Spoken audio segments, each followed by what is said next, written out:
5 sako na may kahinahinalang laman ang nakukuha sa Taal Lake sa Batangas sa loob ng 3 araw na paghahanap sa labi ng mga nawawalang sabongero. Sa panayam ng Super Radio DCWB kay Philippine Coast Guard spokesperson Captain Noemi Cayabyab, 2 sako nakuha nitong Sabado. 2 sako rin ang na-retrieve ng Biyernes at 1 ng Huwebes. Walang kahinahinalang nakuha kahapon dahil malabo at maburak daw sa ilalim ng lawa. Ay sa PCG, lahat ng kanilang nakukuha ay binibigay nila agad sa Scene of the Crime Operatives o SOCO. Susuri na mga ito para malaman kung may buto ng tao.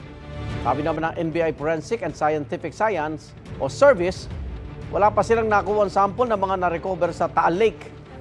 Itinanggi naman ng Department of Justice ang aligasyong itinanim lang ang mga butong nakuha sa Taal Lake. Ayon sa siwalat tungkol sa mga buto na si Julie Dondon Patidongan, posibleng minadali ang pagtatapos sa bangkay ng ilang sabongero. Takdakda siyang pumunta sa National Police Commission na NAPOLCOM ngayong araw para sampahan ng reklamo ang mga pulis sa sangkot umano sa pagkawala ng mga sabongero.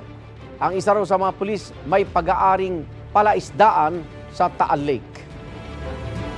Yung may-ari ng pulis, may isang palaisdaan dyan. Siguro doon dinadala at doon siguro sinagawa yung pagpaslang sa mga missing sabongero. Siguro sa sobrang dami na yan, sa ginagawa nilang pambilisan, baka gano'n na nga ang ginagawa nila, parang sinapsap na nila yan. Nilagyan ng pabigat na buhangin. Credible siya. At lalo na yung tinuturo niya na lugar kung saan pinagtapunan daw, ayon sa kanya, ng mga biktima ng dyan sa ganyang karumal-dumal na krimen ay lumalabas na mayroong mga sako na buto. So, these developments that really would support his statement na real evidence.